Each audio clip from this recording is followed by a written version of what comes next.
2005年で、はい、まあ、先ほど言ったようにヨコモ辞めまして、で京商に移籍しました、で京商を、2012年の1月に辞めまして、で結構皆さんがそこから皆さんヨコモっていうふうに認識なんですけど、実は僕はホットボディーズにいました。2年間。そうなんですか？そうなんですよ。2年間ほどホットボディーズにいました。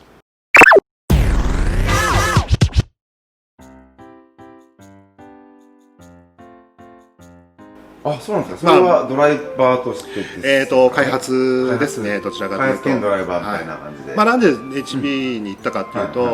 と、京商にいた頃に、まあね、何度も出てる原敦君の方から、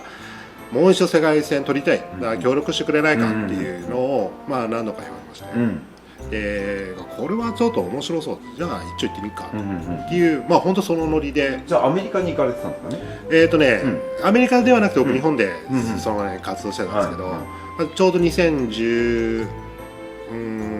年12年のそのオランダの世界戦で、なんとか腹を立たせようっていうところでいろいろ協力してやってて、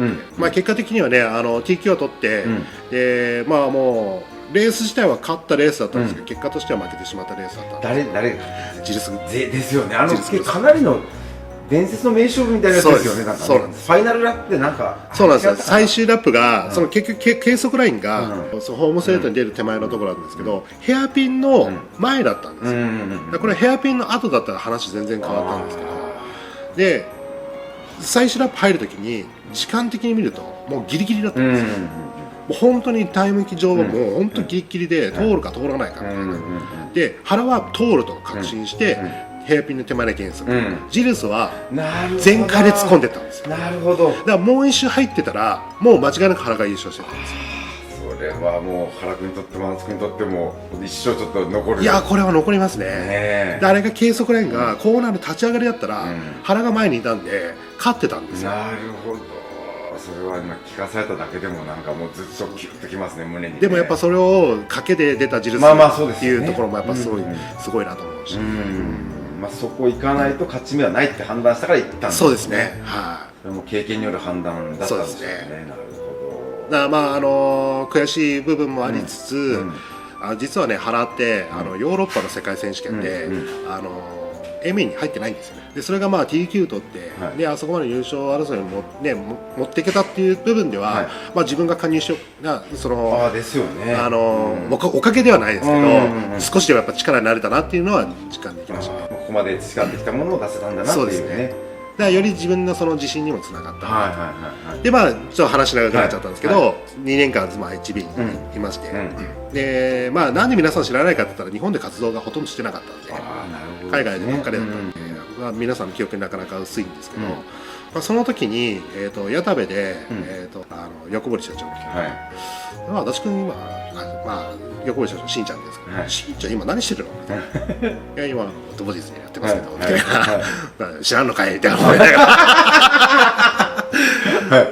でどういう形でやってるのって言われたんで、僕は競争退社した時に、僕実はね正社員だったことは今まで過去一度もないんですよ。あ、そうなんですね。それは過去の横本さんも含めて。そうなんですか。過去横本で競争さんの時代も契約社員としてそのホットボディーズに移籍するタイミングでもう完全にフリーなのと思いまして、競争辞めた後すぐ自分で会社を設立して。そうなんですか。そうなんです。で会社同士の契約で HPI ホットボディーズと契約を始めたっていう部分があったんで、こういう形でやってるんです。じゃあうちの仕事もできるのかなっていう話をいきなり持ってこられました。それはもうもちろんできますよっていろいろちょっと話している中で、最終的に横森社長からオフロードをとにかくなんとかしたい、世界戦で勝てる車を作ってくれと。なるほど。世界戦で勝てる車を作ってくれって簡単に言うなと思ったんですけど、僕も簡単に分かりました、勝てる車作ります。本当2つ返事ですかね。でそれで2014年ですね、2014年からヨコモに再び復帰するという形で、その時も契約内容としてはドライバーではなくてもう開発っていう。そうなんですね。それで2014年に再びヨコモに復帰してオフロードチームと作っていったっていう感じですかね。あれですよね、やはり中国の世界戦。いやそうですね。もう本当に全てがうまくいた、まあ逆に言ったら2015年の日本であった世界戦が、まあすごい悔しい思いをしたっていうのもあったんで、まあどうしてもやっぱ2014年に加入して、2015年の世界戦となった時に、まあ期間が正直2年ないわけですよ。まあ2年ないというか、まあ1年ちょっとしかなかったんです。なんで負けたのかっていうところをまあ僕は考えていったら、まあ肉に関して言ったら今でこそ主流になったレイダウンギアボックス、これはまあ僕が初めて設計して、もうどこよりも先に。僕にとってはその嬉しいのがアソシがレイダウンギアボックスを作ってくれたっていう、それはもうね、その僕も真似したのみたいな、これはもう本当にすごい嬉しい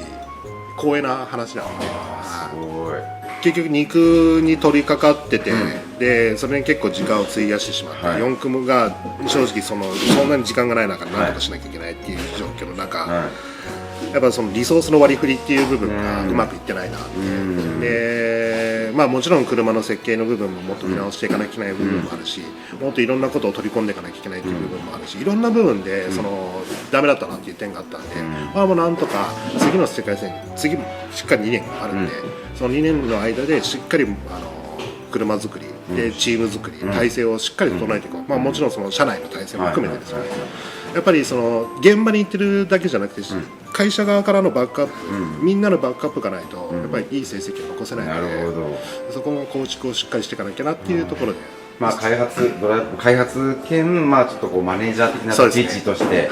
まあ全体を成績残していくってことに。まあもちろんドライバーの補強もしていかなきゃいけない、でもドライバーの補強ってだって金払ったら来てくれるわけじゃないので、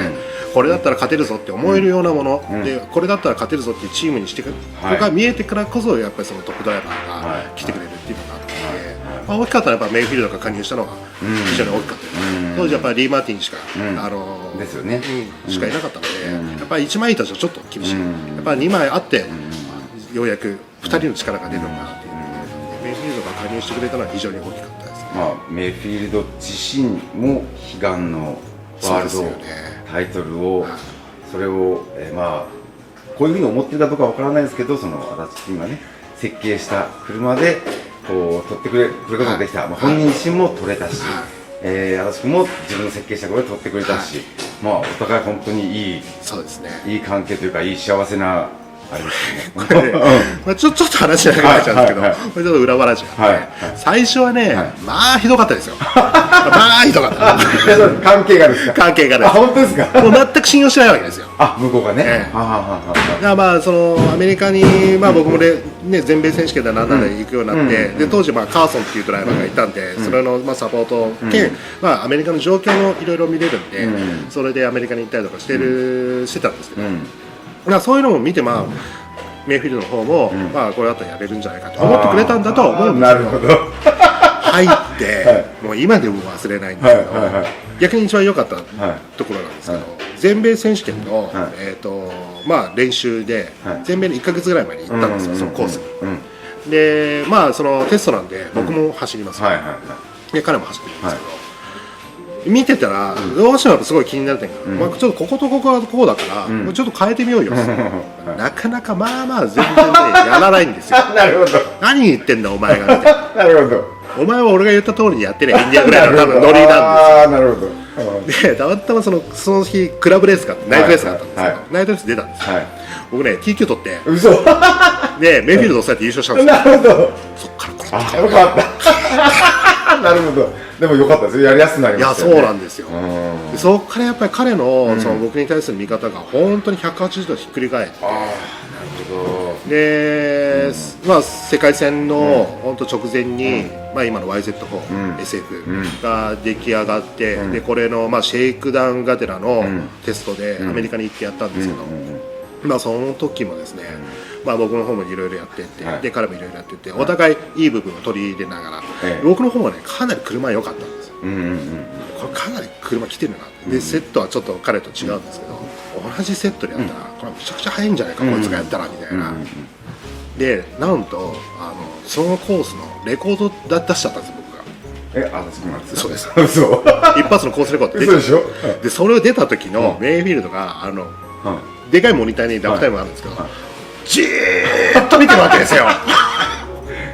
嘘だろうと。で結局ほら一発だけじゃなくて、それに近いラップバンバン出てるんで、マグレの一発じゃないですかね。マグレの一発じゃなかったんですよ。で戻ってきて、なんかしゃかりきになって今度走り始めて、明らかにもう走りが、いやこれ一発狙ってんだお前みたいな、もうジャンプの飛び方が今までこうだったのがこうなってますよみたいなね。だからね、1000分の何秒か100分の何秒かが、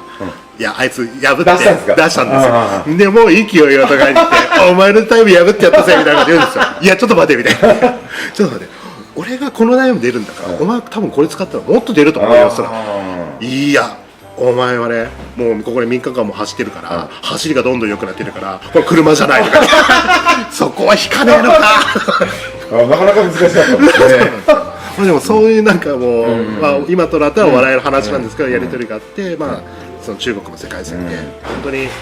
2区は順調にうまいこと全ていった、で4区は本当に運が良かったなっていう。もちろん4区に関してはその予選4番手でも当時、4、5人が優勝できる状況だと、とにかくコースがめちゃくちゃ難しいんで、荒れる、2区以上に圧倒的に4区荒れるだろうなっていうのがあったんで、誰が勝ってもおかしくない状況の中で、ほんと最後ね、形で勝てたのは、運が良かったなって。もう僕もね現場にいたんでね、すごかったなと思ってね。4区勝った時は泣きました僕。ああそうですか。泣いちゃったんですか。もう念願の夢だったんでね。ですよね。ですよね。そのいわゆる横堀さんから声かけもらって、でその仕事をもらって、それを一つ実現できたという形もありますし、実際そのチームの体制としてもね強くなっていた感もありますし、ご自分が今置かれた役割っていうのを果たせているという実感はね十分ありましたよね。あの時はやっぱりチームの体制が本当にすごい良くて、ジョー・ピラーが本当は直前に加入してくれたのがすごく大きいのと、あとやっぱりなんだかんだその原君があの時横本として加入してくれた、あれがやっぱりすごく大きいなって。大きかったですね。で彼もそのAMA には残りたいという気持ちはあったんですけど、なんとか自分がその世界チャンピオンを取った経験を生かして、彼らにうまくアドバイスできないかっていうところをすごく考えてやってくれたんで、だからアメリカ人、ヨーロッパ人、リー・メイフィールド、この2人をうまくコントロールしてくれたのはジョーと原なんですよ。なるほど。でそれをやってくれるっていうのがしっかり僕も分かってたんで、完全に僕も自分の役割として車をどういうふうにしていくかっていうところにしっかり集中できたんで、なので本当にすごい助かりましたね。一人でもかけてたらやっぱりねあれはなかったと思うんで。で現在にね、至るわけなんですけど、どうでしょうか、足立慎之介としての今後の活動展望としてはどういったものを見据えてますかね。そうですね、これ漠然とした質問ですけどね。いやどこまで言っていいのかなんとか分かんないんですけど、これは後でカットするんだけど、分かりました後で言ってください。どうなってもいいように自分がこう生きていけるような道っていうのは、なんとか構築できつつあるので、とにかくやっぱり僕は車を作るのが好きなので、これはもう多分最後まで続けていくだろうなと思ってます。これお世辞ではなくてね、足立君が入って足立君が設計してからのドコモのマシンっていうのはっていうぐらい個人的にはねすごくよく走る印象があるので、もう本当に素晴らしい。今後ともぜひねこの業界で、いい車を作り続けていただきたいなと。あとドライバーとしても、完全に死んだわけではねそうですね、ドライバーとしてはやっぱりちょっとね、電動に関して言うと、やっぱそのドライバーでやったらもうちょっとドライバーとして本当にレースでやってったら、もうちょっと戦えるとは思うんですけど、でもいろんな立場がわかります。その分81馬力の方でね。そうですね。今81馬力ずいぶんエンジョイされてますよね。エンジョイしてるんで、もう我もあっちの方はもう完全にドライバーとしてエンジョイしてるんで。ですよね。その姿もありますしね。そうですね。一応ね去年フェムカのチャンピオン。本当ですか。知ってます。久々にあれ優勝したの。おめでとうございます。嬉しかった。ずいぶん長い時間たくさんお話ししていただいてありがとうございました。止まらない。ありがとうございました。いや足立慎之介選手よく喋りますね。これからのね活躍にも、期待したいと思います。これからのね足立選手の応援もぜひよろしくお願いいたします。それでは、今日の動画ですね、良かったと思っていただけましたら高評価お願いいたします。非常に励みになります。またチャンネル登録ぜひよろしくお願いいたします。それではまた次の動画でお会いいたしましょう。さようなら。